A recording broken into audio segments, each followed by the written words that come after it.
Hi guys, welcome back to the Under the Sun podcast. Today we have a guest, and it's none other than my best friend.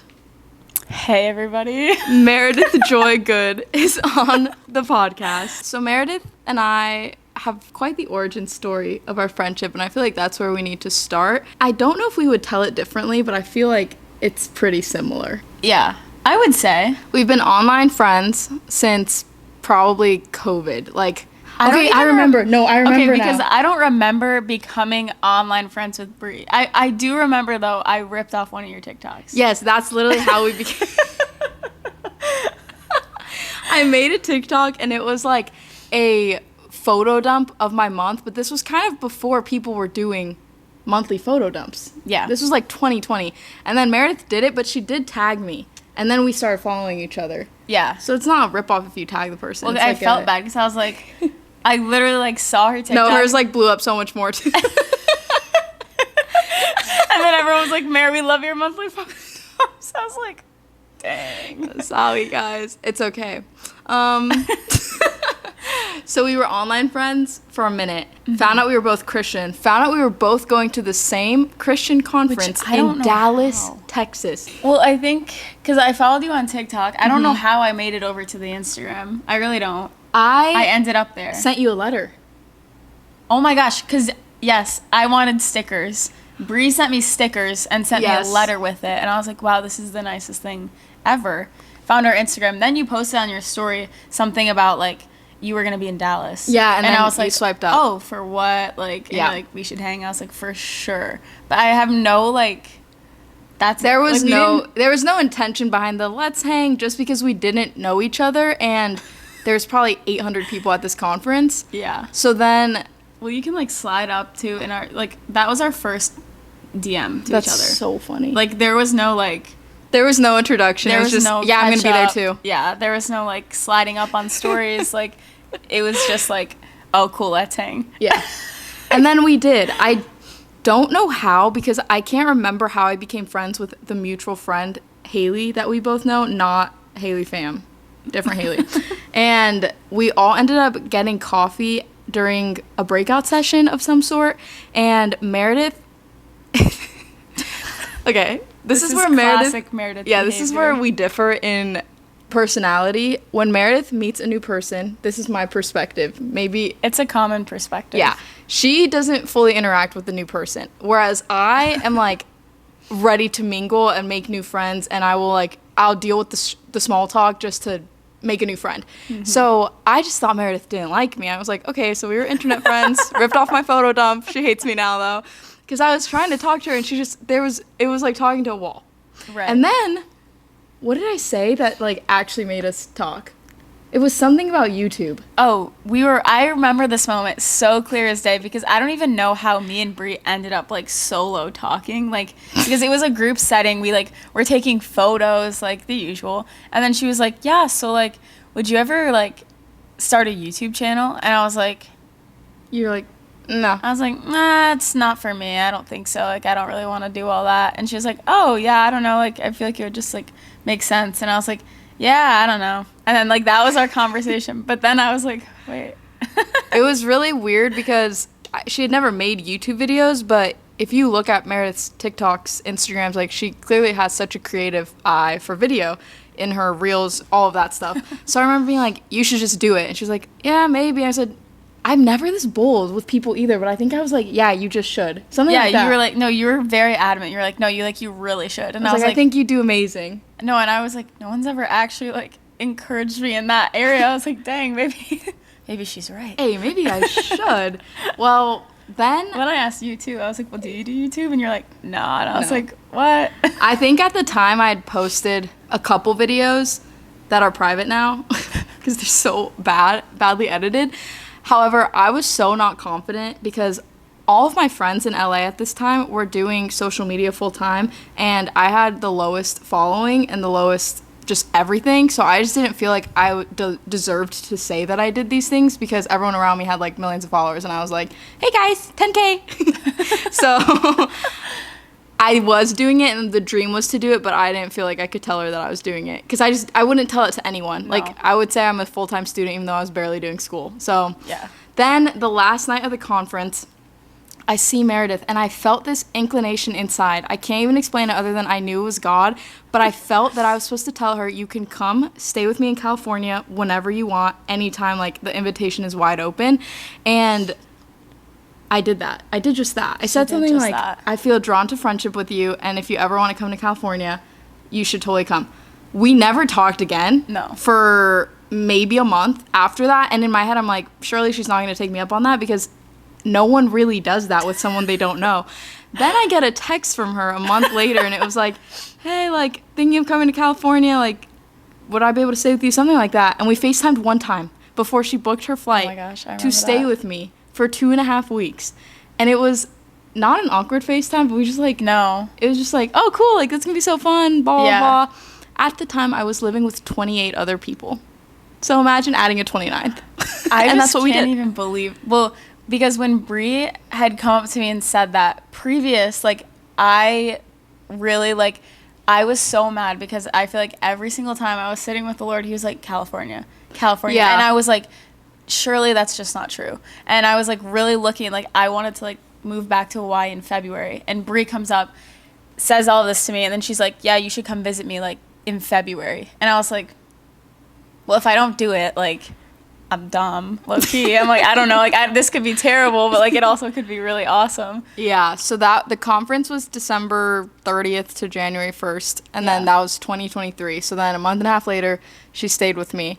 And what's so funny is I ended up leaving during the time she was staying because it was like 3 days in, and Bree's like, listen. Oh, yeah. It was about 3 days in, and I was freaking out because I had this opportunity to travel to Europe for the first time, and it was a crazy ministry opportunity, and I really wanted to do it. Like, I felt like I was supposed to do it, and I was tweaking, like, how do I tell Meredith? Like, she's going to think I'm such a bad person for having, like, inviting her over and then leaving. Like, what do I do? How do I tell her? And she was so chill. But now that I really know Meredith, I know that even if she wasn't okay with it, she would have never said that. No, she was like, oh, that's amazing, you should do it. And at the time I was like, wow, like, which you are so supportive, but now that I know her, I know that she's not gonna go towards conflict. Right.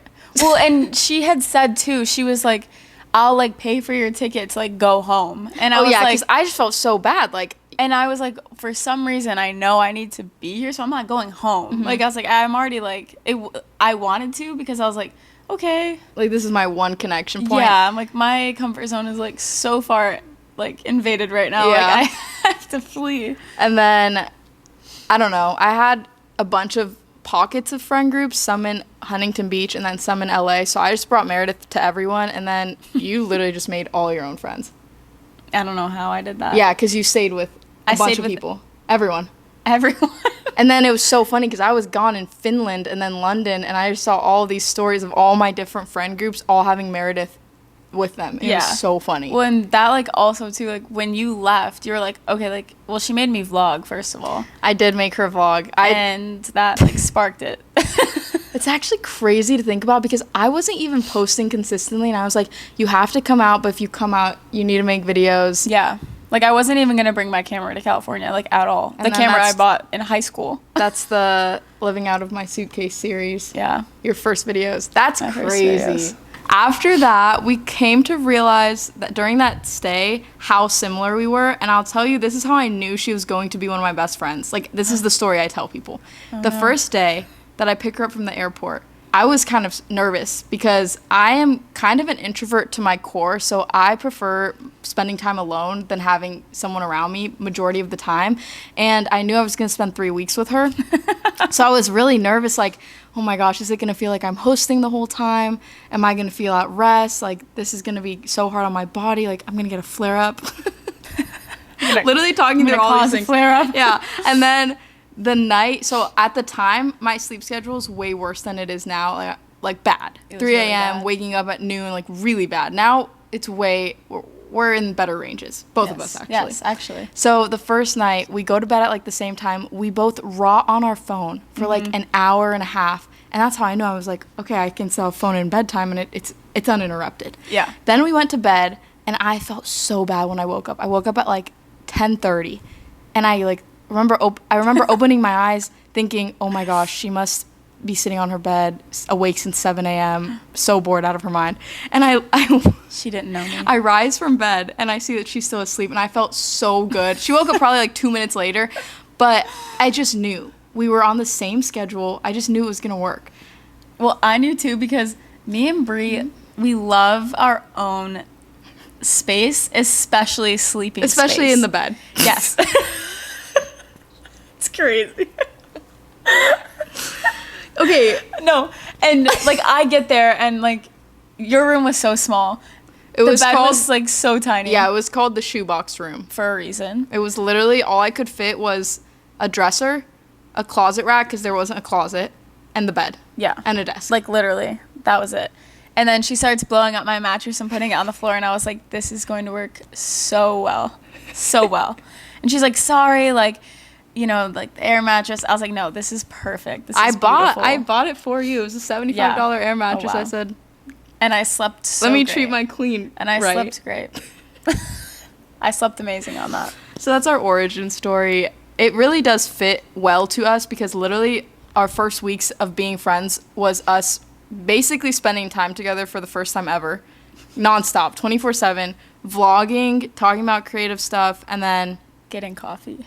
Every day. Every day. Oh my gosh. And there was this TikTok audio. It literally this audio never blew up, but for some reason. We need to bring that back. We do. It's been so long. It's been so We've long. lost It's touch. DJ Khaled drinking a cappuccino, and we would make TikToks too every day. So sometimes you just gotta drink a cappuccino. Sometimes you just gotta like drink a cappuccino and turn up. And we turned live, up. laugh, loved the audio. Yeah. So that's the origin of us. Yeah. In true Mare and Brie fashion, we were going to categorize all of the questions that we got asked into sections so it's easier to follow, but I feel like everything we just discussed, like everything we end up talking about bleeds into one another, so we're just gonna start from the bottom and go up. This is one of the first questions, and I'm so happy someone asked this. I'm so scared. How to be friends with the person that never seems to make time for you?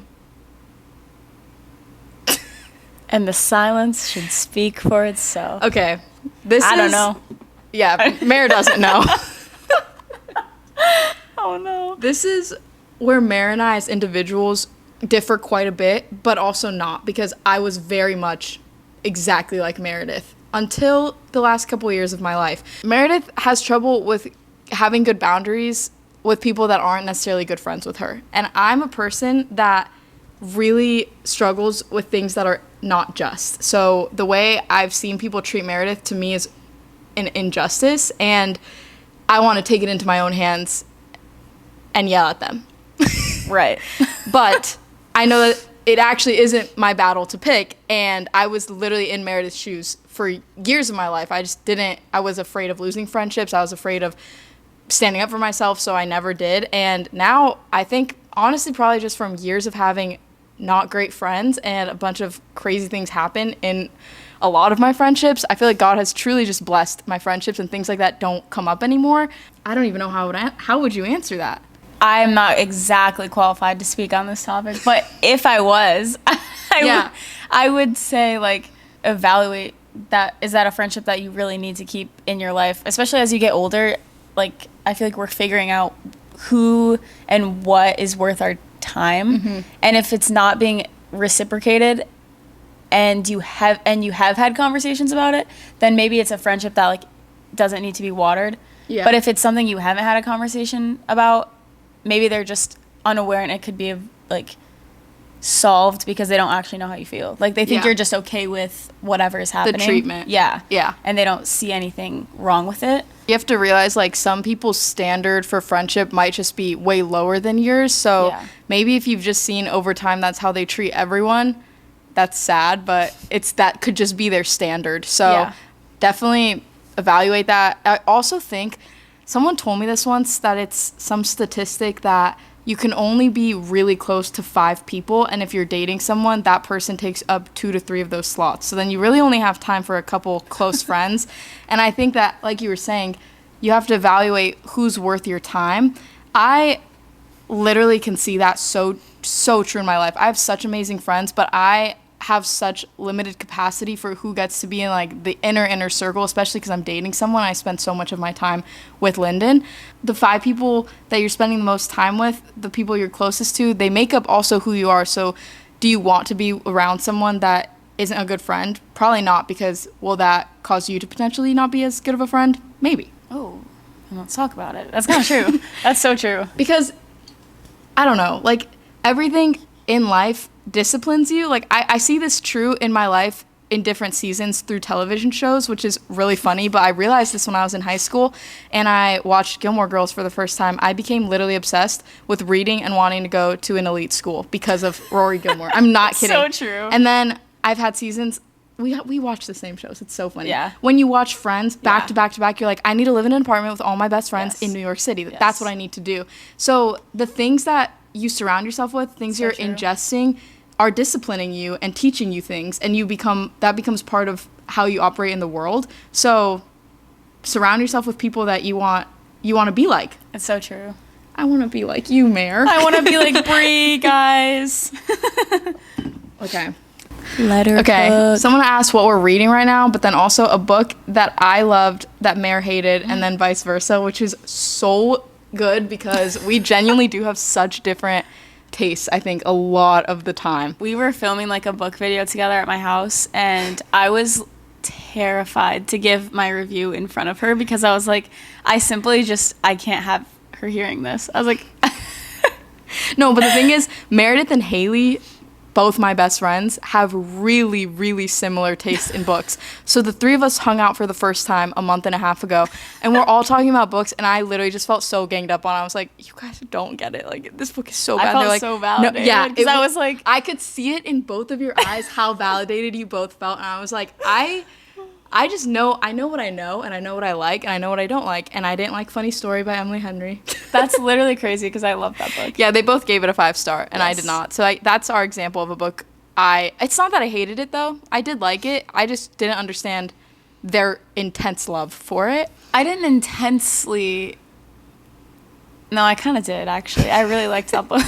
A book that I really loved, I gave it a 4-star, which isn't, like, insanely amazing, That's but high just for the Brie. summer. It is high for me. Just Okay. for the summer, you didn't really love. I liked it, but I was just bored. By Abby Jimenez. Yeah. Currently reading, I just finished 1,000 Splendid Suns, which is my first war literature fictional book. Lyndon actually, I'm filming a video with him where my boyfriend picks what I read for a week. So, of course, No way. that's what he picked. I will say it's a 5-star. So Really?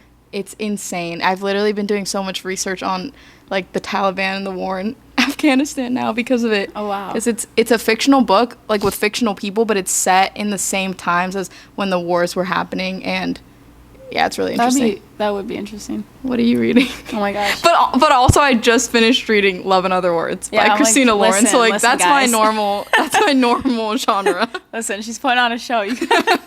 I'm trying to look for my book up there. It's called Five First Chances. I just finished it. I grabbed it at the airport because I read the back of it and I was like, this sounds so cool. I like books where they show I like stories in movies and in books and in everything with multiple scenarios. I don't know why, but I've always loved it. So this book's like about that. Like she gets to relive the same day 5 times. But can we talk about it? We can talk about it. Did it spiral you a little bit? It kind of spiraled me. Like it just, the concept messed with my head because my head was already in a space of, She was in a vulnerable spot. I was in a vulnerable spot, and then the book was relating too much to my vulnerable spot. So I was like, oh. And the book's not like necessarily a romance. Like I thought it was like a cute romance book, but it's like More of a literary fiction. yeah. Yeah. Yeah. So I was like, oh, like I'm not reading a cute like little rom-com thing here. Like yeah, I'm like the turn your brain off rom-com. Yeah, I'm like Yeah. I'm like actually like it's like I'm spiraling now. it's communicating my thoughts better than I could, and it's kind of scaring me. Yeah. Yeah, Mare and I are really similar in that we can kind of obsess over very small details and things and worry and make up false scenarios of what could have been, what was, what could become if we did this differently or did that.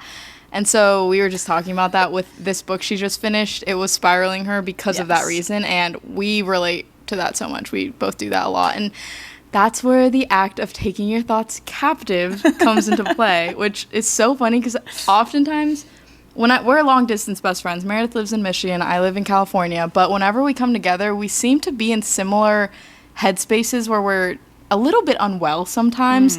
And so the last time she was here, we were both in that position, booked a 7 a.m., which is really early for us, workout class, and the entire class, we're in the front of the class. The instructor is right next to us, so our form has to be magnificent, and it's a 100-degree hot mat Pilates class. It's not like an easy class No, either. It was genuinely one of the hardest classes I've ever taken. It was the hardest class. No, like the. Yeah, like yes, I've never taken a the class cake. like that. I thought I was literally going to, like, pass out. Yeah, it was really bad. But during that, Meredith was telling me, or you can tell them. So we get out of the class, and, like, two things about me. One, I, like, because I did dance, I feel like I have to get the teacher's approval. So, like, I wanted him to think, like, I was really, like, good. Like, I was, like, fiending for a compliment. You also need to understand it's called Heated Room in West Hollywood, and this is literally, like, influencer hotspot. Like, everyone that goes here is like regulars. In the class. Someone was vlogging in the class, and I was freaking out because I just knew we were in the front. We were, oh my gosh, not performing well. I, like, wanted people to think that I, like, worked there, that I was a regular, and I just fully was not.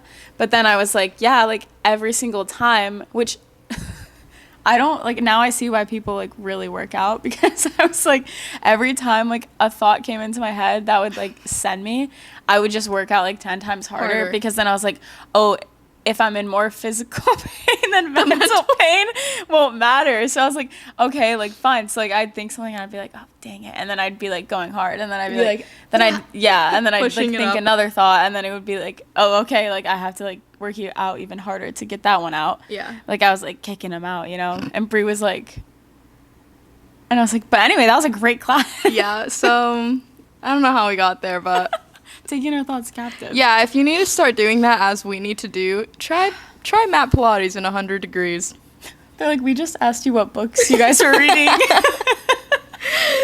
Okay, actually, a lot of people asked a variation of the question of how we handle long distance, tips for having long distance friendship, and all that.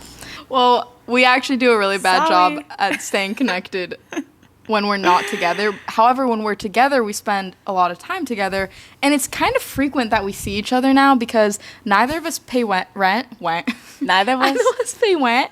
Neither of us pay rent. We both live with our parents, so we can buy flights because we don't. Flights equals rent. Literally. So it's true. How do we handle it? I think my tips would be to have intentionality, but I would be a hypocrite to tell you that because I don't really think that I have that most of the time with Meredith. But I do feel like we stay in contact. It's just sporadic. Like, we will text for hours at a time, then not for days. Like, okay, for me personally, I, like, have to, like, I love texting. Like, I feel like I text a lot of my friends a lot of the time. Multiple, like, not like a one text. Like, I'm like a quadruple texter. No, you're sending like 100 texts. Yeah, like I'm covering every base in one thing.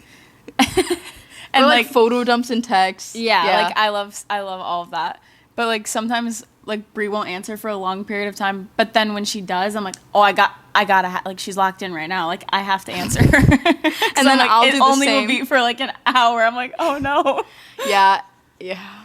I honestly do just need to work on it. I fully blame myself for that.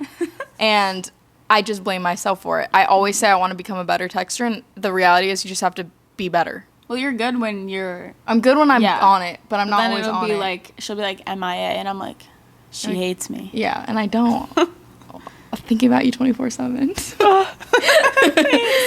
Let's see. How do you guys not get flat broke by traveling so much? We don't pay rent. Who says that we... And, yeah. There's travel hacks. I don't know. Like, you look at when is the best time to buy your flight. You buy concert tickets to Taylor Swift a year in advance, so by the time it comes around, you don't feel like you spent the money. Right. Also, like, getting a travel credit card. Yes. Like, I have a Delta Rack up miles. Yeah, I've, like, when I went to Europe, like, a couple months ago, my flight was $5 because I used my miles. Yeah, my flight to London in a couple weeks was $20, I think, because of miles. So and you get like free luggage, free, like sometimes free upgrades. Like it just, I mean, it depends. Dude. It's worth it. It really is. Yeah. So I guess that's how. Shout out my dad for that. He really helped me. Shout out my mom for that. Ask your parents. Say please, Rachel. Say, how do I get a travel credit card? Let's see. Also, like when you are visiting friends, when you travel, that You saves just- so much money because you're not Paying for hotels. for a place Like to London stay. is going to be more expensive for us than Yes. any trip we've taken together ever because we don't have friends to stay with. Yes. If you're watching this and you live there, let us know. Yeah, honestly, we still don't have a place. Yeah. Oh my gosh, we need to I book know. that. Like, yeah. I can't think about that. I feel like a lot of people are asking how you end friendships, how to distance yourself from bad Guys, friendships. Why are we Why- hanging out with bad friends? Why Yeah. does everyone have bad friends? Okay, let me think about my own history and then you can think about yours. I think for myself, I've had I don't know, I'm 24. Like, you go through friendship every year in your 20s. I feel like, one, because I went to college and then I moved. I moved every 6 to 9 months for like 3 years straight. So I was constantly in newer environments, meeting new people all the time. And I was in just a different season of life than other people. I literally dropped out of college. So all my college friends were still in college. I could no longer relate to them the same way I was when I was in the same classes. Yeah. So I feel like in your 20s, there's an ebb and flow to friendship, and you kind of have to embrace it because your life is changing so much. You're figuring out who you are, what you want to do, who you want to be.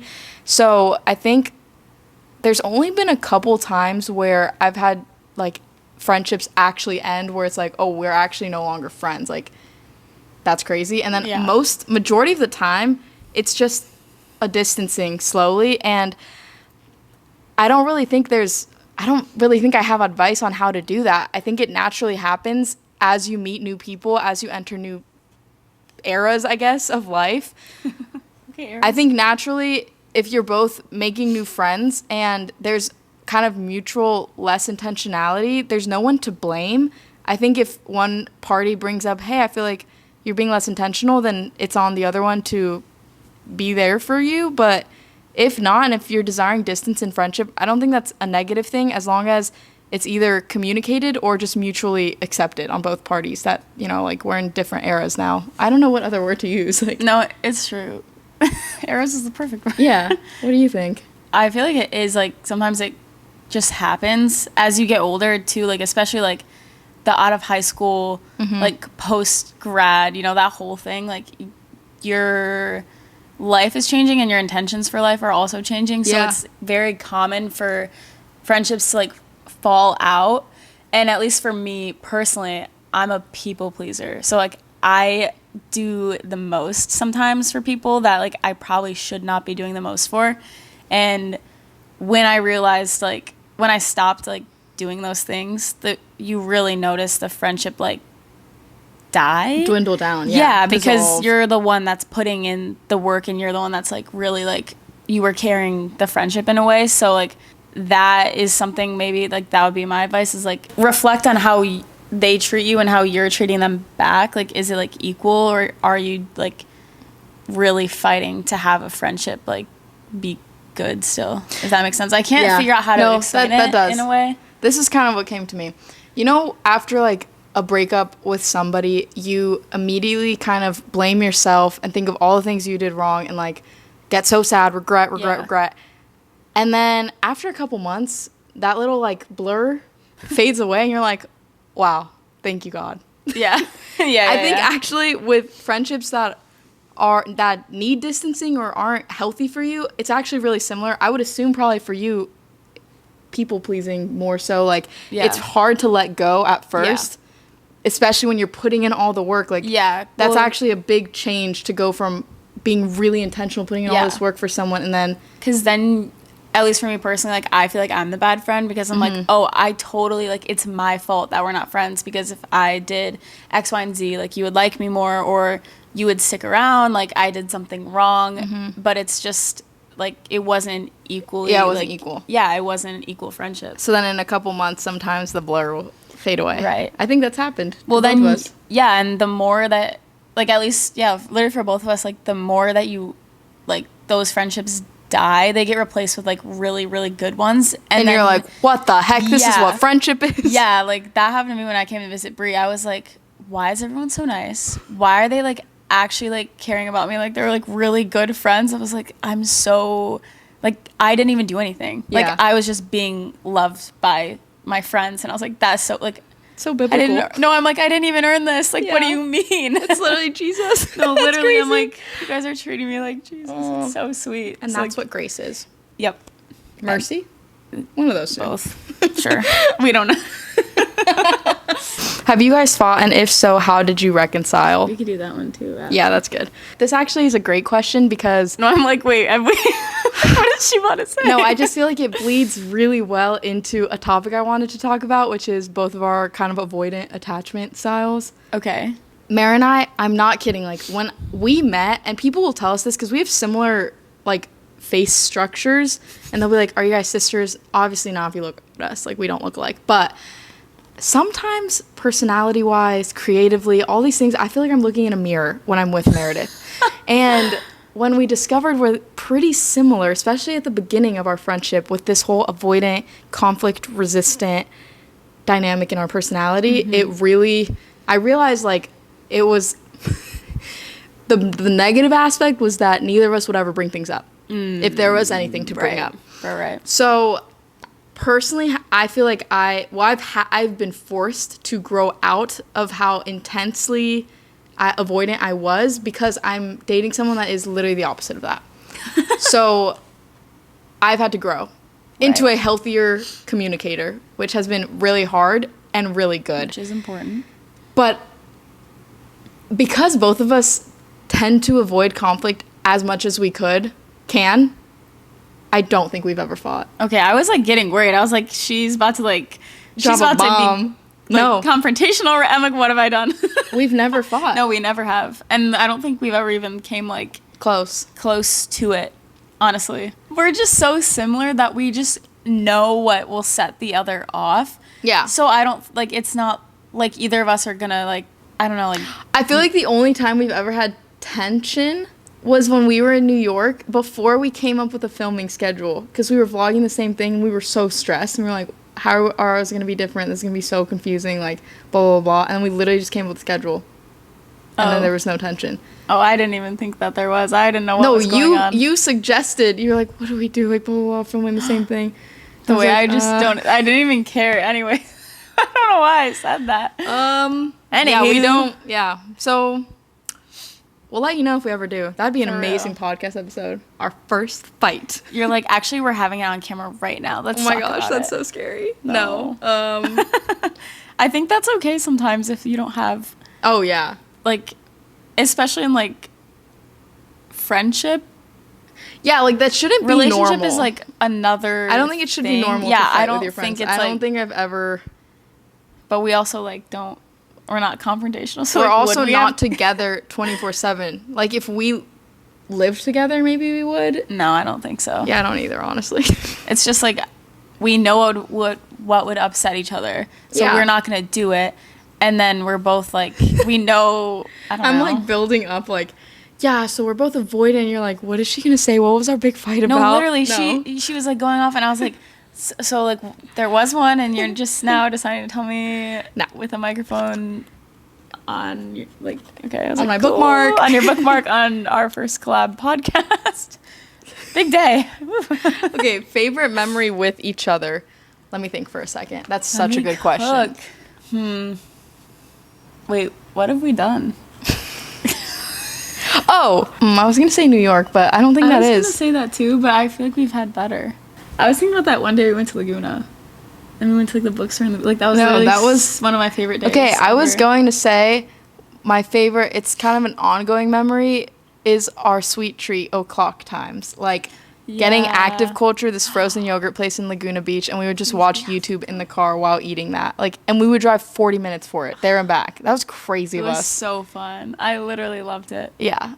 Oh my gosh. That's probably my favorite. That bookstore day was really fun too. Yeah. Yeah. We had a day we went to the bookstore. Yeah. And we went to like the beach. Like it was literally the most perfect day. Like we saw the most beautiful sunset and the beach was so nice. Yeah. And the bookstore. I have a vlog on it. Go watch it. What was it called? Probably just like a day. In my life. California. And we got like salt and straw and we tried. We were in line for like 30 minutes just trying flavors. Every flavor. They let you try every flavor. And we got free pastries that day. We got a box It of was such a pastries good from this day. really nice bakery in Laguna Beach because they were closing. It was literally a perfect day. It was so perfect. Dang. That was like your birthday week that I surprised you. Oh, that was the best. Okay, I take back. The active culture was great. My favorite memory was being surprised by Meredith because I think a lot of people almost pride themselves on not getting surprised. It is not a pride thing for me. It is just a fact that I very rarely get surprised. That was literally the first time I've ever been surprised in my life. And I thought for sure she knew. yeah, this is what's so funny. I literally had a dream 2 weeks before that I was on Find My Friends and I saw Meredith's location was at LAX and I was like, dang, she surprised me for my birthday and I checked Find My Friends and I shouldn't have and now I ruined my own surprise and I have to pretend like I'm surprised. God almost ratted I me out. told her this dream and she was like, what the heck, huh? Like, that's so funny. I texted you about it. We were in New York and I had already bought my ticket. Like, it was already like planned that I was going. Yeah. And she was like, dang, like you really can't come for my birthday. I was like, no, like the tickets are so expensive. And like, I'm like, who am I gonna hang I out was with? like, I'm so sorry. Like maybe I'll be able to come after. I was like, I don't know. Yeah, I ate. She did. Literally, that was. I love cried. surprising people. I love literally surprising cried. people. No, I know. I was like, I just couldn't believe. I literally couldn't believe it. well, then I was like, she knew. She surely must have done because she checks Find My Friends Religiously. So I was like, I waited until I was literally like on the border of Michigan, like almost out to like turn it off. What's the trait you most admire about each other? There's a lot of admirable traits. Yeah, I think I'll just go off the top of my head. Oh, right off the I dome. most admire. Others, there are a lot of things. I love how family oriented Meredith is. Like she literally loves her family so much, and I really love it so much. Love you guys. And they're the best. Literally the best. I love them so much. Oh, Courtney, hi. She's watching this. Yeah, she's so family oriented. I love how creative Meredith is. Like, I feel like your videos are my favorite to watch because I just love how you edit. Oh, thanks. You are loyal. Like, Oh, you are a thanks. golden retriever in loyalty. Yay. Yeah. Thanks. So, yeah, a lot of Wow. things. You're the best. Thanks, Pookie. I get really close to the mic. Thank you, Pookie. People that are listening will probably think I'm crying right there. 'Cause I sound like it. No, we're going to talk about that, though.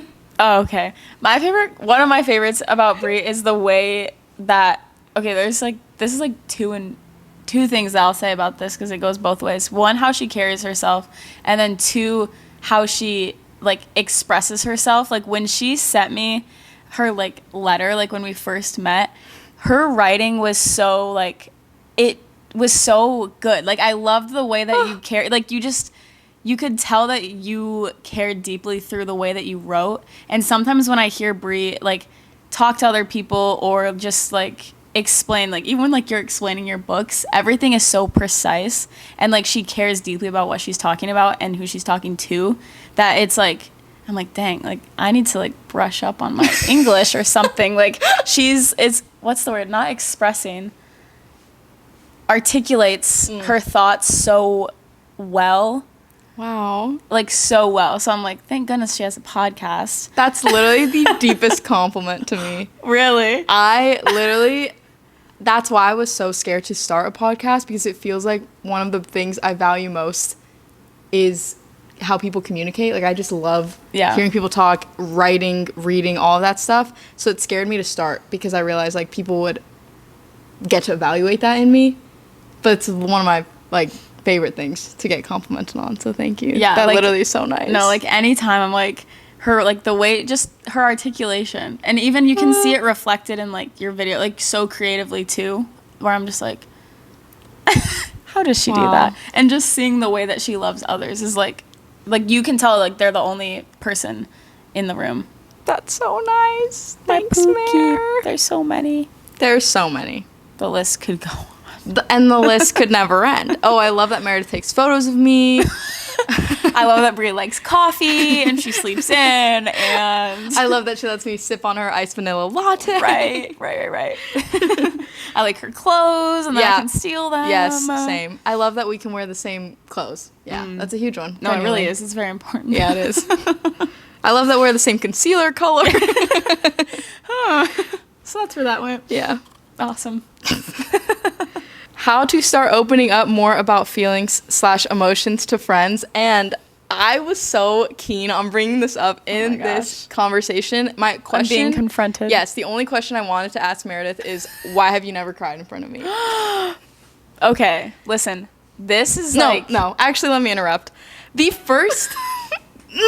last time Meredith visited me, end of June, literally it was a month and a half ago, I am with her this entire trip, like 24/7 for a week straight. You even texted me. Are you okay? The second she leaves and is at the airport, the second I drop her off, I just know something's off because she was off for like 20 hours and we're talking about the things that she's off about. And I literally text her, "Are you okay?" Sends me a 0.5 of her crying in the airport. I go, "Okay, so you can cry in front of strangers, but Caught in 4K. Not in my car." And like the night before, she'd like text me. She's like, "Are you okay?" And I was like, "Yeah." And she was at I have my a house. 0.5 of me crying in that room too. I was like, okay. She was in my nephew's room sleeping because he was gone out of town. And I asked if she was okay because I just She knew. felt it in her bones. And she read the Bible for like 2 hours that night, so I just knew something was wrong. Which is amazing. Yes, that was my comforter. Yeah. But to answer the question of why, I don't know. This is like therapy. This goes way back. I've never cried in front of my friends ever, and I don't necessarily like crying in front of my family either. I don't know why. It's never like, I was never told like that's like bad. Like it was never something that was ingrained. It was just something that I didn't do. And so like the past like year and a half that I've had these like great friends like Brie, I notice how much they like actually care about each other. So I'm like, okay, like maybe I could be like, I think it's just a pride thing. Maybe, I don't know. I don't like feeling like burdening. I feel like it's like burdening when I cry. And then I also feel like I don't want to have to like ask for help. But then when they ask me if I'm like, if I need help, I'm like, oh yeah, I'm fine. So I don't know. I think it's like, I think it's a burden thing. Yeah, I think it's more so like I just assume that it's like annoying or like they don't care or something. Yeah, that's so funny because I feel like I'm the opposite where I now feel comfortable crying in front of friends, sort of to some extent, but I don't like crying in front of my family. Like, I really don't like it because I feel like a burden. And I genuinely also really don't like crying in front of friends, but I'm more used to it just happening. Whereas before, I would do everything in my power to hold every single tear inside, not escape, not let any one of them escape. And I think because of probably the friendships I have that are, I don't know, so deep, so spiritual, like people will pray for my body to get healed. And then that's literally probably the first time you ever saw me cry was like, people praying for me to get healed. And then I cry a lot in settings like that, but I'm still very uncomfortable with it. But you've seen me cry multiple times. Yeah. But I think it is a burden, feeling like a burden issue, because anytime I cry with Lyndon, I always say sorry for crying. He's like, "What are you sorry for?" In a nice way, but he's like, why are you apologizing? Like, there's nothing to apologize for.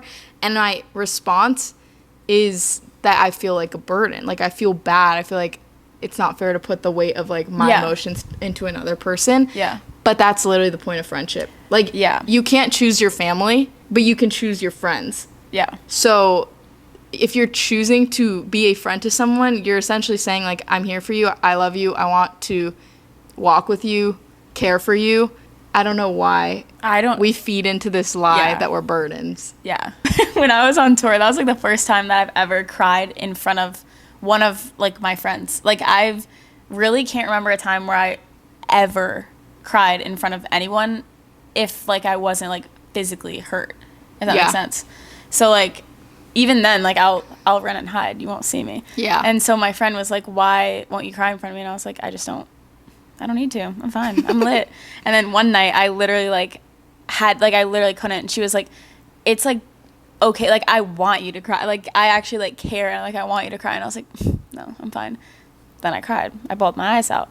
So I'm like, Bree, I'm like, she will probably get the waterworks any day now. Okay, yes. This is so funny, but Lyndon used to not cry at all. Really in tune to his emotions, but just literally didn't have tears in his eyes, ever. And I prayed once with him. Like, I prayed looking at him. I was like, God, I pray that Lyndon would cry in front of me soon because, like, come on, it's not fair that I'm the one crying all the time. Right. And then, like, 2 days later, it happened. So I prayed that over Meredith yesterday, so I'm waiting. No, I'm like, probably right now. And we'll be together for, like, 20 more days, so we'll see. It's at Taylor Swift concert. We both start bawling. And you deserve prison. For real. No, actually, yeah, we will. We will. I want to cry in front of Brie, though. I think it's, like, I don't know. It's, like, a mental block that, like, once the floodgates are open, we'll be fine and we'll be lit. Yeah. But, like, it's, like, a initial, like, I just, like, feel bad. Not even, I just feel bad, and then I feel, like, dramatic, where I'm like, my tears aren't validated. That's how I feel too still. I feel like I've just done it now that I'm like, whatever. Like, people have seen me cry. I just got to get over it. But, like, it's not even like I physically, like, I'm not like, oh, I'm ugly when I cry. No. I don't care. It's literally just, it feels so vulnerable. So vulnerable. Like, it feels way too personal where I'm like, and then I'm used to doing it by myself. Yes. And then I'll think about it. I'm like, I'm being dramatic. Like, I don't need to cry right now. Like, this is chill. Because, like, that's so sad. We need to get over that. I know. I'm not over it, but I want to. Yeah. I want to keep I getting can better. cry in front of strangers left and right. I've done that. Oh my gosh. I sobbed on a plane one time when I was on my way to Denmark. I was bawling, and I was like, I didn't even care. Like, it was a really short flight, so it was like a lot of like business guys were on it because it's like a quick little, like, instead of driving, they were flying. Yeah. So, like, they're just sitting there, no headphones. Like, there's no, like, TVs. Like, it's a short flight. No. I was weeping. And they're just, like, is she good, guys? They're, like, in their suits, like, ready to go to work. And I'm, like, honestly, that's brave of you. I don't think I could cry in front of strangers. What? I know I'll never see them again. They don't know what I'm crying for. I know. But my friends know what I'm crying for. And they're like, oh, well, that's not validated. Like, you know. We talk about this left and right. Like, what fictional characters are you? I kind of like that question really quick. Wait, I'll tell you and you tell me. Actually, I don't even know. I feel Disney Channel, I always related to Alex Russo. I was gonna say that for you. Really? Yeah. Yeah. She's true. Kind of like, she's witty, sarcastic. Yeah. Yeah. I was things. I'm like, yeah, that's me. Funny. Funniest girl in Disney. Funniest girl on Disney is crazy, but it's true. You are a mix to me. In my head. You're in Friends. You are Monica, but you're very much like weird, like Phoebe. And then you've got like, I don't know. You've got a little bit of all of them. Wow, thank you. I resonate. You're with Monica silly the like most Chandler. Sometimes. You dress like Chandler.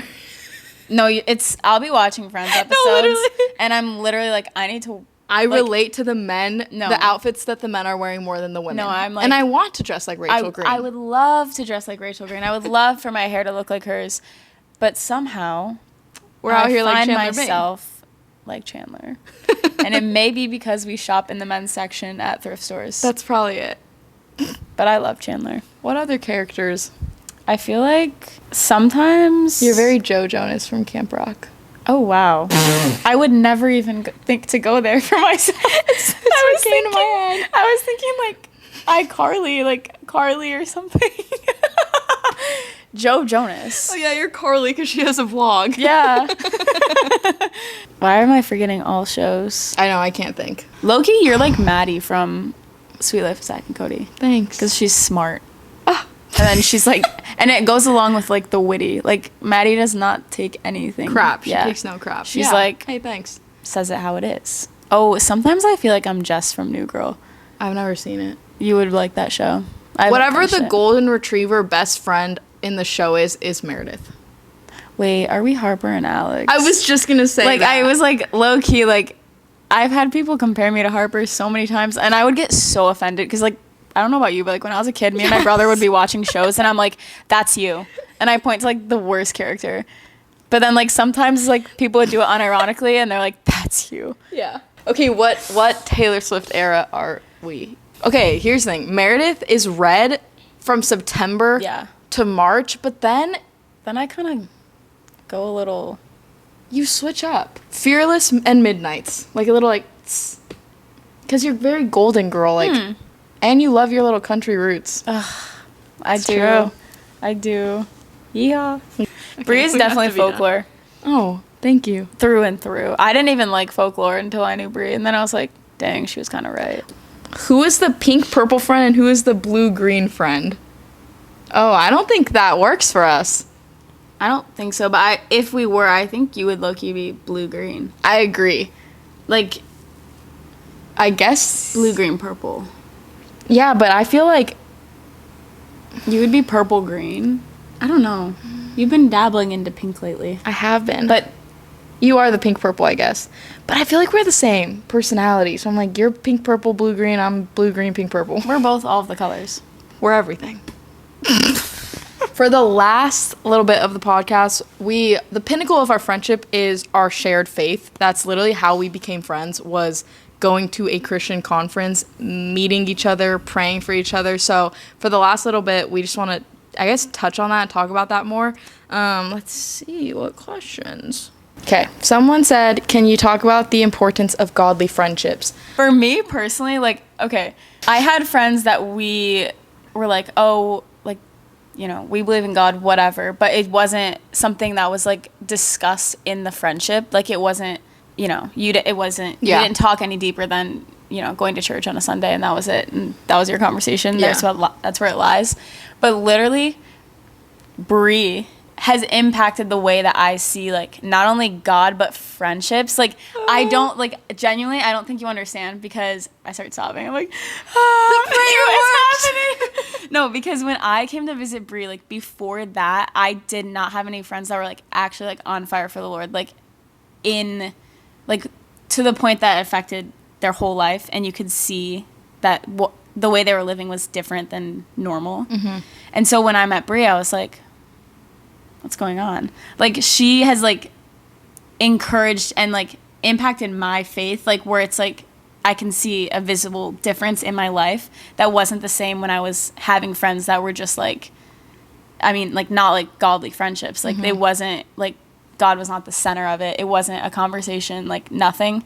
So I think having those friendships can, like, actually change the trajectory of your life, because it's, like, the people that you surround yourself with, you, like, become a reflection of that. Yeah. And so then meeting Brie and having her, like, I'm now experiencing, like, a different love and friendship. Like, I'm seeing how her life looks different than, like, my life, or, like, her relationship looks different than, or her relationship with God looks different than, like, my relationship with God. And you can learn, and, like, I don't know, I guess it's not, like, you can't really have, like, a point on this question. Yeah, it's kind of just talking about your experience with it, I think. Yeah. So I would just say, like, I value it, like, godly friendships so much. Yeah. Because, like, it literally, like, affects your life. Yeah. Like, quite literally. Yeah. Like, who you surround yourself with, if, like, impacts the way you see yourself, the way you see, like,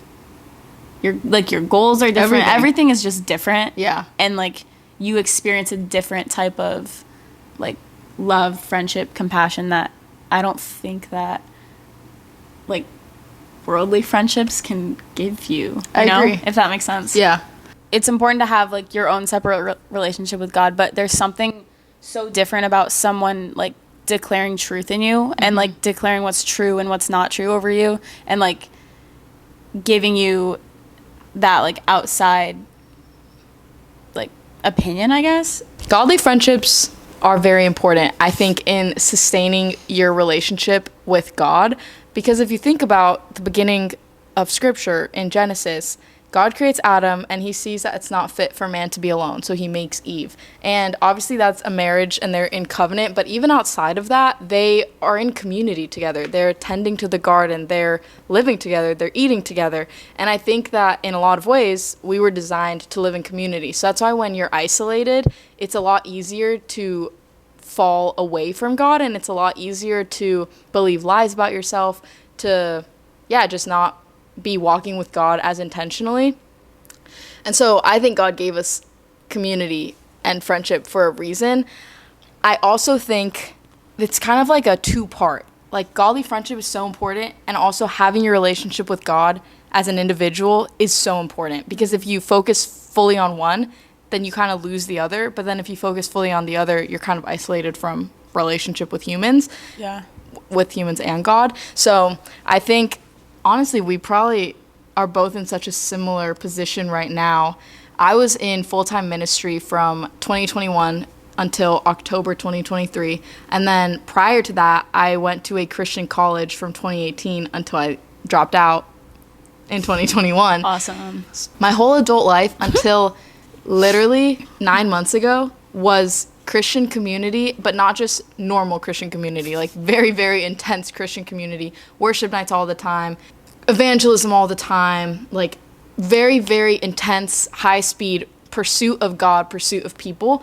And this is literally the first time in my adult life, I am 24 now, where my relationship with God, I have godly friendships, but my community is not, I don't really have community right now.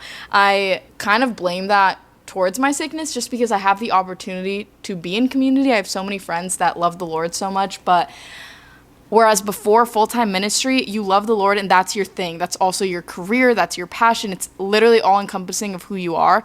My friendships now love the Lord. He's number one, but they're actors, they're singers, they're models, they're photographers, they're doing a bunch of other things. And I'm in the same boat. Like, now I'm doing social media, whereas before I would say I was a missionary. I was doing ministry full time. So it's definitely been an interesting adjustment, and I think in a lot of ways you would relate, because Meredith was swapped. I went from doing nothing, and then the past 9 months it was been so ministry. Funny actually, because Meredith joined the ministry group that I was part of right when I left. And she did it for 6.5 months. Yeah. And that's when I initially transitioned out. So yeah, wait, that's really funny. I know, we swapped. Yeah, so I think, speak on that, I guess. Speak on what it was like for you to be in intense, I guess, super godly friendship, community, all of that. Yeah. Versus not having yeah. it. I never had experience, community outside of, youth group in high school or something until I came here. And it really, there's such a, actual difference. When I was outside, not living in community, I had a relationship with God, but I don't think it's definitely not as deep as it was now. So then when you get into a community where you're surrounded with people who are on fire for the Lord, that's their everything they do revolves around ministry and Jesus and everything. It really shifted the depth that I knew God, because I had seen everyone, and you just when you go to church and stuff, you're oh, that's for some people, not for me. But then you get in this community and you just see how much more there actually is for you in your relationship with God that you can't understand when you're by yourself. So coming from nothing to community was so crazy for me, because I feel I experienced years of growth in 6 months. Yeah. And even Brie, she has completely changed my faith and my relationship with God, because of the way that she spoke truth and she spoke life, and she helped me realize no, this is for you, there's more for you. Yeah. This is what God is calling you to do. This is there's so much more. Yeah. That you can't get that if you don't have community. You can have a relationship with God, but there's so many new levels to it that you can't necessarily get without godly friendships and community living. I think I agree. It's interesting to think about what you talk about in friendships that don't revolve around God, because the reality is you're not just talking about God all the time in godly friendships. Like, we talk about YouTube and clothes and thrifting and traveling and videos and film and all these other things that you kind of don't associate to God, but then also, like, he's in everything, so then it always goes back, but he's not always the initial theme of a conversation. But to think of friendships that he wasn't the center of, the way that you communicate, because you even saying, like, your friendship with me, I was speaking truth to you, that is, I think, the pinnacle of godly friendship. Because I can think of the friendships I had before where the way you just talk about yourself and each other is insane to me. Crazy. Like, everyone, like, in high school would be like, crazy. oh, I'm so fat, or like, oh, I have so much acne, like, my skin looks so bad, and like, I hate what I look like, I can't wait to change this about myself. Like, oh, I wish I looked like blank, blank, blank. Oh, your arms are so skinny. I wish my arms looked like yours. Like, everything revolves around the insecurity that you have inside. So true. And rather than the person that you're kind of throwing your insecurity towards being like, that's not who you are, like, this is who you are, they're kind of agreeing with you, because then they have their own. And then it's like everyone's building on top of each other's insecurity. And now it's almost like you're all chained up in the same chains. Godly friendship, and I mean real godly friendship, you guys are pursuing Jesus, you realize identity in him, you maybe not always live out that identity because it's hard. You're constantly on top of correcting each other into freedom. I didn't know that I needed freedom because I knew Jesus already. So because I was saved and Christian, I was like, what the heck is freedom? Like, aren't I free? I was riddled with insecurity over what I looked like. I don't even, like, it's so crazy to think about now, because you don't realize how much growth you've had until you look back. I was literally riddled with insecurity. I was riddled with comparison of my friends around me. Like, why can they speak so eloquently? They dress so well. Like, I don't even know how to put outfits together. Like, everything under the sun. Let's talk about it. Everything under the sun that you can have comparison and fear and all these things over, I was dealing with. I was very much rejecting myself all the time. And people around me didn't really understand that I needed freedom, and I didn't know I needed freedom until I entered godly friendship, and I started going to this worship night in 2019 that Circuit Riders, which is the ministry I was part of, was hosting, and this woman, like, prayed over me, ended up being a really huge person in my life for a few years, and I started being around these people that, like, I realized the way they talked was literally just different. Like, nobody spoke with ill intent of one another, and no one spoke with ill intent of themselves. And if there was a moment of that, people would immediately surround you and, like, what are you talking about? Like, this is who you are, and like, literally speak life over who you are. And that, to me, that is why you need community, for so many other reasons as well. I would say that's the biggest thing, because I literally needed freedom so badly, and I didn't know how to get it. And I believe that that's part of, like, why God created us for community, because now I get to call other people into that. But I wouldn't have been able to do that when I was still in chains myself. Wow, you ate with that. I'm like, I really got nothing to say. It's true though. Like, after I came here to visit Bree and then I went home, it was like black and white, like my friendships, and it was really like, it's hard to navigate that, because you want them to be like, you want them to understand what you're thinking and where you're coming from, but they, like, haven't experienced it, I guess, for themselves, so they're just unaware. So it's like, you're like, okay, like, what do I do? But I could literally, like, feel the difference of, like, the quality of friendships, and even the way that I felt about myself was so different when I would go home. And it was like, it was just so, I don't even know, like, you just different. It was just so different, because I would come here and I'm around people that, like, they're so, like, confident in themselves, they're calling other people higher, like, they're speaking, like, life and truth, and, like, bringing it into every room they go into. Like, they care deeply about strangers, they, like, care deeply about, like, people were letting me sleep on their couches that I literally had never known, and they're, like, acting like we've been friends for years. And then you just, like, go back into your old, like, no community environment, and it's so isolating. It's so isolating, because no one, like, they don't understand. And then at that point, if you're around people, like, you've experienced freedom, but it's really hard to sustain if you're the only one kind of Yeah. like speaking it over yourself. I think it's so important to have people that are like partnering with you in Yeah. agreement with who you are, with who God created you to be. Yeah. This is, I guess, kind of a tangent, but one thing that, I don't know, I feel like we're supposed to talk about like how we got free. The reason I never made YouTube before, like seriously, was because I was so scared of people finding it. I was scared of people thinking it was stupid, of laughing at it, I was so insecure of my own creative journey, my own creative eye. I just didn't think it was good enough to put out there. I was very insecure in my body. I thought that if I lost weight, all of that would go away. Then I lost the weight and it didn't go away. So I realized it was even deeper than that. It was an issue of like my worth, all of these things. The first time I really experienced freedom from self-image and body image problems was when I went on this 2.5-month outreach where I was traveling around in vans, and we were partnering with a lot of like nonprofits in different areas that were already doing a bunch of outreach style programs for the lower income communities, and we would go to there and just be more hands and feet on the ground.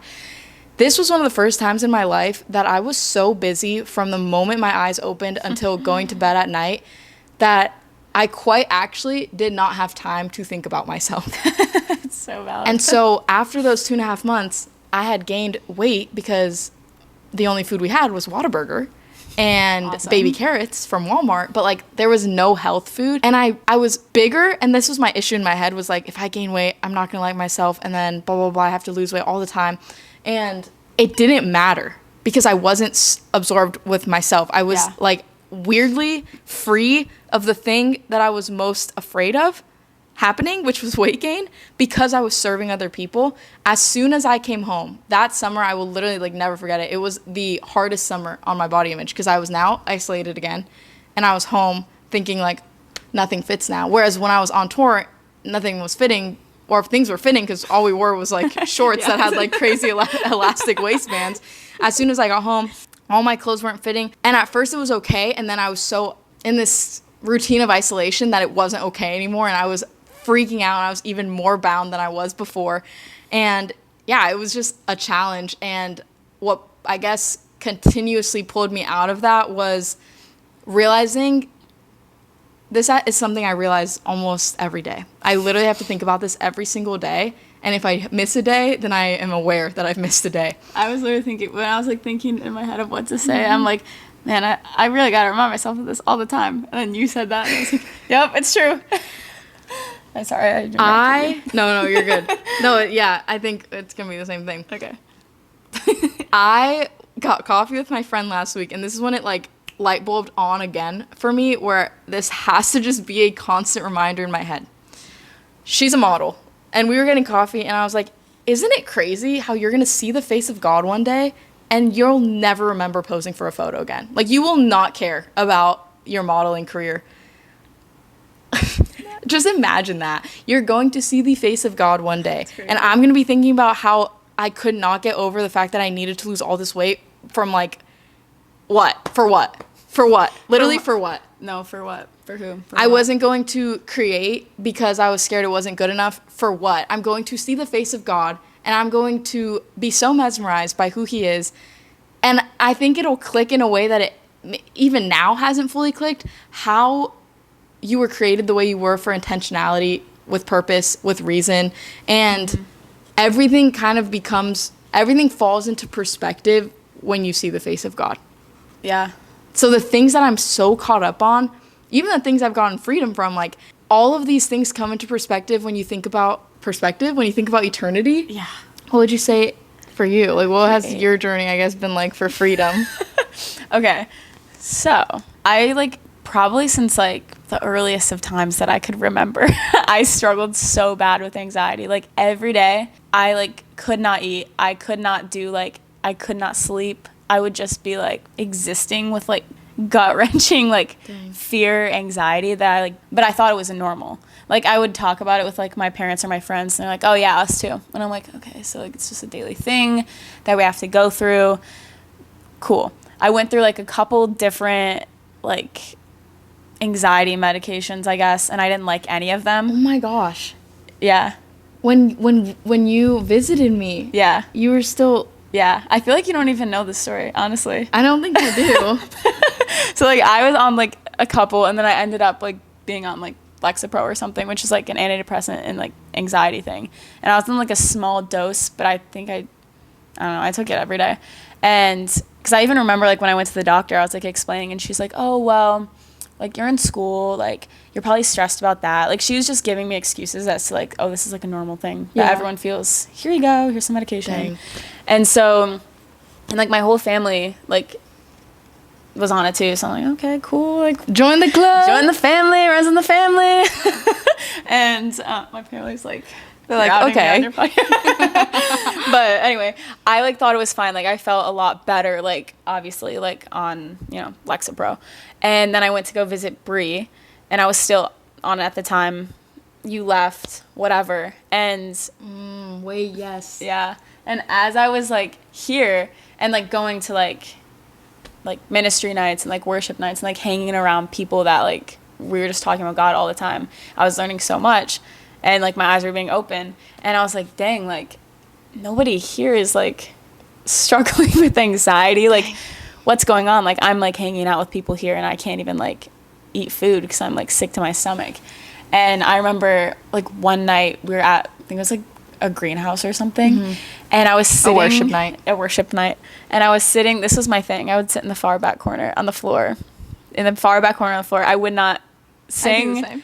Yeah, sometimes I do the same thing, I can't lie, but I would sit in, like, the back, and I wouldn't really, like, worship, but I was just, like, catching a vibe, some may say. Just there, yeah. I was just there, I was uncomfortable, I didn't know what to do. And I was, like, sitting there, and I had my head down, and the girl who I was staying with at the time comes out of nowhere, Blythe. She, like, finds me spotted in the corner, and she starts, like, praying for me, and I, like, don't really know what she was, like, saying because I couldn't really, like, hear her because it was loud, but I just started, like, weeping, and I was like, what's going on here? I don't do this. And, like, I just, like, really, really felt like I heard so clearly from the Lord, like, I felt like I was trying to control a lot, and that's why I was so, like, anxious, and I was limiting what he could do. Like, I never had seen, like, any, like, healing or anything in my life, so I kind of just assumed it was, like, only physical. Yeah. And I didn't understand that it could be, like, what is it, like, emotionally too? Yeah. And so I was just like, oh. And I kind of just felt him, like, say, like, if you trust me, like, why, like, stop taking your anxiety, like, meds, like, go for it. And, like, Lexapro, I think you're not supposed to, like, stop taking like that because it can just, I don't know, like, cold turkey's like that, I guess. Yeah. Don't know. But I was like, oh, dang. And so I would spend, like, a lot of my mornings and nights at Blythe's just, like, literally, I, like, remember I, like, reread, like, the whole, like, gospel. I was like, I need to, like, see this differently and, like, understand, like, what I'm holding on to. And so then I was like, I think that I want to stop taking my Lexapro. And so I counted out how many pills I had left. And it was the same amount of days that I had left in California until I went home. That's crazy. So I was like, okay, cool. And then I was like, maybe I'll, like, cut them in half and, like, slowly, like, go off of it. And then I had moved my flight again because I, like, decided to stay longer. Yeah. And so then I counted them again after I cut them in half, and it was still the same amount of days that I had until I went home. And so I was like, okay, like, God, this you? That's crazy. And I, like, every now and then I feel like I'll struggle with, like, an anxious moment, an anxious day, but it's truly something that I feel so, like, lighter and more free from. Like, it's not, like, I would have, like, crippling, like you never refilled it. No. I literally stopped after I went home, and I never, like, I was, like, fine. Like, I'll have, like, moments or days, like, when something's going on, like, I will get anxious about it, but I was having, like, I'm like, I'm gonna sound crazy. It sounded like people were, like, literally in my head being like, oh, tormenting you. Yes. Yeah. And I was just, like, every day, like, for no reason, like, it would be, like, I would take hours to pick out my outfit. Like, I would cry picking out my outfit, like, biting my nails. Like, I could not eat. I could not, like, hang out with people. I dreaded going to bed at night because I was like, I just don't want to be, like, laying here sick to my stomach. And, like, after I'd went home, I genuinely, like, felt so, like, lighter. And I was like, well, there's only one explanation for this. I haven't done anything different other than, like, give and surrender, like, every thought to, like, God. Like, that was my only, like, explanation Yeah. for what had happened. And so, like, I feel like that's something I literally will remind myself every day is, like, what am I, like, holding on to so tightly that is, like, not my will? Like, it's not, like, I can't control it. Like, I literally was just reading yesterday, throw my thoughts out the window yesterday. I had one of these moments.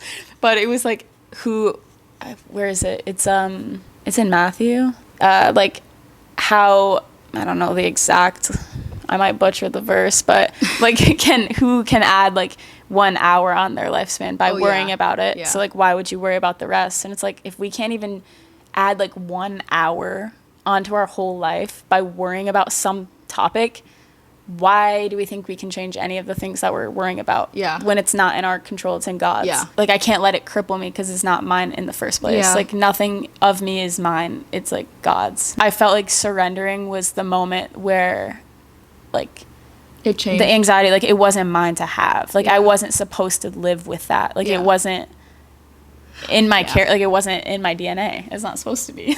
I feel like that's like the theme of the Christian life, is this concept of hope, and that the Bible talks about how Jesus is our living hope. So if something's alive, it's not stagnant, and that's literally what you experienced. Was like, basically, I think even in life, like, we're almost told that you're gonna deal with anxiety your whole life. You're going to, like, not like the way you look. Everyone that has money changes their physical appearance as much as they can. Like, these things that we deal with, we're told will be permanent. Yeah. And that's just not true. No. That's literally just not true. And yeah, I think it's very, like, that's crazy. I remember when she came to visit, like, we would talk about things like that all the time. And, like, it's crazy how normalized those things feel in your head if you don't realize that's not normal to feel like that all the time. Yeah. Like. Yeah. It's so true. Well, and yeah. No one had ever said that to me either. Because, like, I was on, like, antidepressants and everything for, like, 3 or 4 years, honestly, before that. And no one had said, like, hey, like, you can be free. Yeah, like, that was just a foreign concept to me, and I just kind of assumed it was normal. That's honestly really true for me with body image stuff as well. Someone one time, when I was in the middle of very much a lot of riddled with this body image stuff, had given their testimony, their story of how they had these eating disorders and really hated their body, hated themselves, and then just got free. And they literally didn't explain the process or anything. That's just what they said. And I was like, oh my gosh, this has been years for me. Like, am I okay? Am I doing something wrong? Like, how'd they just get free? And I'm out here, like, battling these thoughts every second of the day. And the reality is, I do think God can heal something instantly, and then there's a process to which it takes carrying out. Yeah. So Meredith will have anxiety sometimes. That's just life. Yeah. I will have days where I struggle way more, where I'm like, I can't wear any clothes. Like, I look so bad in everything I'm wearing. And that's just part of the process of, I think, freedom. Like, it's instant, and then you're walking it out. Yeah. And it takes truth, courage, you deciding to give it to God, which is literally just, a lot of times for me, just an active choice where I'm, like, in my head, choosing with these thoughts, this is not who God made me to be, how he made me to be, and I'm going to choose to live the way he told me to. And so sometimes I have, like, anxiety, I can't get over those thoughts, and sometimes it's a lot easier. So it's a process, and I think godly friendship and community makes it a lot easier to walk out. So it's true. We've quite literally have to go because my camera battery was at 100% and now it's at, like, 10. We yapped. If there's one thing we love to do, it's we love to talk. And guess what? We could probably keep going for like 6 hours plus. Easily. What do you guys think about that? Longest podcast. Could we break the Guinness World Record? Break the record? I guess we could do it. Well, Mare, thanks for sharing your mic with me and being on the pod, episode 2. We drop our, like, greatest lore at the end, and we're like, all right, see ya. They're like, wait, what's the conclusion? Oh, the conclusion is... No, we have a conclusion. Yeah, keep seeking God. Find some friends that love Jesus. Nothing. And if you don't, we're here. True. We love you guys. No, true. I love, like, when I will DM people back all the time. I love it because I'm like, I wish someone would have told me. Yeah. Helped me. Yeah. In an ear. Talk to us. But hey, nothing's too big for God. Hey, that's the end message. True. Nothing's too big for God. Thanks for listening. If you want to buy my bookmarks, there are mics for today. They're on my website. Linked down below. Okay, link. I love you guys. I love you, Pookies. See you later. Oh, do your hand. Oh, that's Mare's hand. for those listening with just audio. Okay, love you guys. Bye.